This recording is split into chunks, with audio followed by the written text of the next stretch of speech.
Let's just start with this one idea from the investor Naval Ravikant, because it might just flip a switch in your brain. What if making money isn't about working harder or getting lucky? What if it's a skill?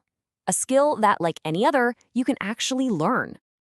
Welcome to The Explainer. Today, we're going to unpack Naval Ravikant's incredible framework for building wealth without relying on luck. Seriously, this is one of the most powerful mental models for financial freedom I've ever come across. So here's the game plan. First, we'll talk about the trap that almost everyone is stuck in. Then, this cool idea of productizing yourself. From there, we'll get into specific knowledge, the magic of leverage, and we'll wrap it all up with why you have to play the long game. All right, first things first, we have to understand the problem. Because the game most people are playing, the whole trade your time for money thing, it's fundamentally rigged against you if your goal is real financial freedom. And this is the core of it. Renting out your time is a dead end. I mean, even if you're a doctor or a lawyer making great money, there are only so many hours in a day. You're capped. To really break free, you have to own equity. You need a piece of a business, an asset that works for you, even when you're not. And you've got to understand the difference between these games. On the left, you have the status game.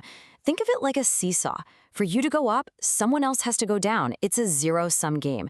But wealth creation on the right, that's a totally different ballgame. It's a positive-sum game.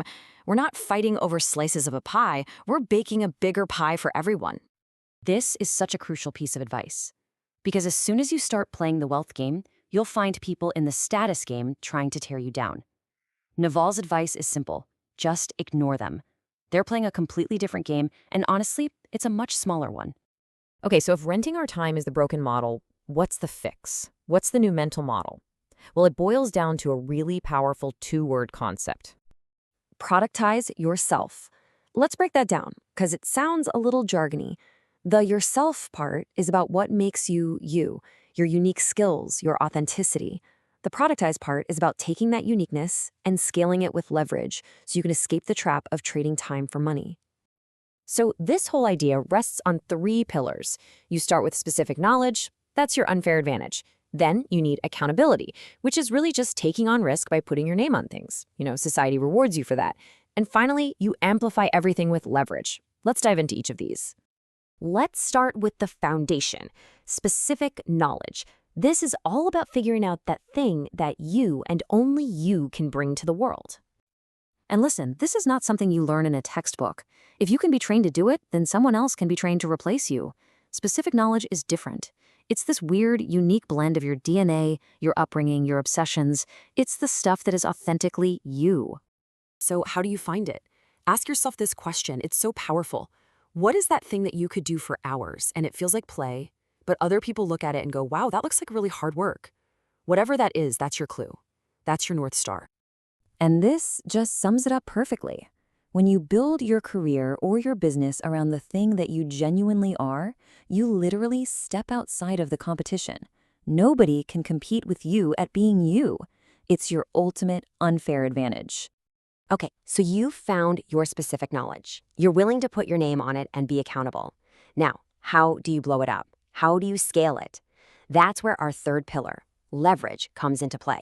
It's the force multiplier. Let's make this super simple with a real estate example. At the very bottom of the ladder, you've got a laborer. 1 hour of their work equals 1 hour of pay. Their input and output are tied together. There's zero leverage. But then a general contractor comes along and uses labor, other people's time, as leverage. A developer takes it a step further and adds capital, other people's money, as another form of leverage. And look what happens to the rewards. They don't just go up, they multiply. But the real magic, the ultimate form of leverage in our lifetime, is what built Silicon Valley. A founder who creates a platform like Zillow or Redfin uses code and media. Think about it. Once the code is written, it can serve one person or 10 million people, and the cost to copy it is basically zero. That's how you get to billions. So here's the absolute key to this slide. Look at that last column. To get labor, you need someone to agree to work for you. To get capital, someone has to give you their money. You need permission. But code and media, they're permissionless. Anyone listening to this with a laptop can start writing code or creating media right now. And that's it. This is the great unlock of our generation. You don't need to ask for permission to start a blog, create a YouTube channel, or build a piece of software. This permissionless leverage is the engine driving pretty much all the new wealth being created in the world today. All right, the last piece of the puzzle. You've got your specific knowledge, you've got your leverage, but none of it matters if you don't have the right mindset. You have to be willing to play the long game, because that's where all the truly massive returns are hiding. We all get compound interest when it comes to money in a bank account, but Naval's point here is that it applies to everything. Your reputation compounds, your relationships compounds, your knowledge compounds. The big exponential wins in life come from sticking with things for a very, very long time. And this really shows the difference in mindset. In the short-term games, everyone's just trying to grab a piece of the pie for themselves. It's competitive.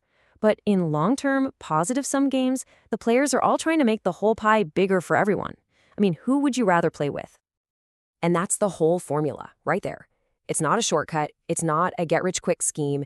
It's a path. You find your specific knowledge, you take accountability for it, you amplify it with leverage, and you commit to playing the long game. If you do that, over time, you will get what you deserve. But Naval leaves us with this final, kind of profound question, because getting wealthy, it just solves your money problems. It buys you freedom, freedom to choose what you work on, who you work with, and when you work. So the real question isn't just about how to get rich, it's about what you're going to do with that freedom.